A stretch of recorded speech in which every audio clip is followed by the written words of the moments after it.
Hello Group 202, this is our weekly feedback video for the week of June 1st. So today I'm going to review some important points about modal verbs, which is one of the activities for the week, and I'll also include some examples of how to properly use each. So first, as you saw in the video, we have modal verbs expressing ability, which are can and could.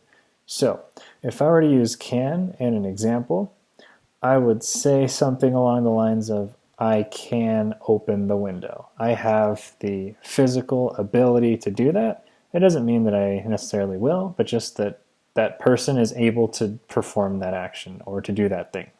Could can also apply here. So I could say, well, it's more so for, it's the same thing, but in the past. So can would be for present. If I were to say in the past, maybe I could say, I could run really fast. Maybe not anymore, but at one point in the past I could. So those would be the two modal verbs for ability from the week's activity. Now let's look at modal verbs for permission. We have can, could, and may.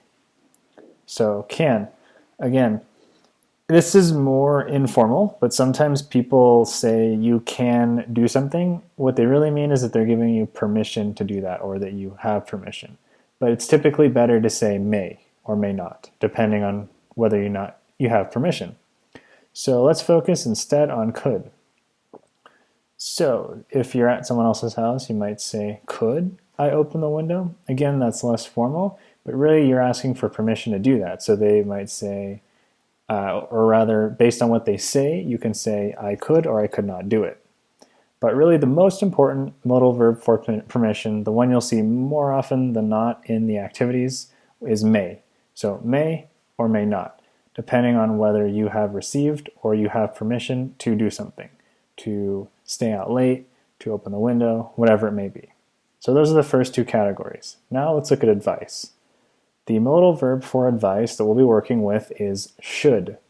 So if a friend or someone you know is helping you with something, or they're trying to tell you what you should do, they will say something along the lines of, you should go to the gym more, or you should change your hair color. That doesn't mean you have to do it. That doesn't mean that they're right either. It's just what they think you should do, what they think might be in your interest to do. They'll use the modal verb should. Okay? So now let's look at obligation. Something you have to do, something you are required to do by someone or something.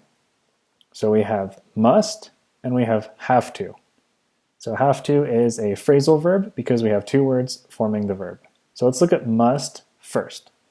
So if I must do something, I have to do that. I'm required to do that. So I must arrive to class on time, otherwise I will be late. So that's something that you're required to do. Also, I have to. I have to clean my room because my parents told me to do that. So that's why I have to do that. I'm required by someone else or something. Okay? And finally, let's look at possibility. We have three modal verbs for this category. For possibility, we have might, may, could, and can. I'm sorry, we have four actually. Again, it's might, may, could, and can. So we have those four. Again, these are for possibility, something that can happen but is not guaranteed to happen. So first, let's look at might. It might rain tomorrow. It doesn't mean that it will, but it doesn't mean that it won't. So there's a possibility of it happen. I can also use may in that sentence. It may rain tomorrow. It might or it might not. I could even say could. It really has the same meaning here. It could rain tomorrow or it could not rain tomorrow. So we don't know. We'll have to wait and find out. And it can as well. It can rain tomorrow or maybe not. It really just depends on what happens. So for those four then, those are expressing possibility. And now you also had an activity, or have an activity I should say this week, for English around the house. So in this one, you were supposed to look around the house and fill out the worksheet with things that you find, and of course writing down the names or descriptions of those objects in English. For example, you can find something in a box, or on a table, or under your bed, or anywhere else really, it's up to you. So try to have fun with that. Make sure to fill out the worksheet completely. And that would be it for today. So if you have any questions, let me know. Otherwise, I'll see you in the next video.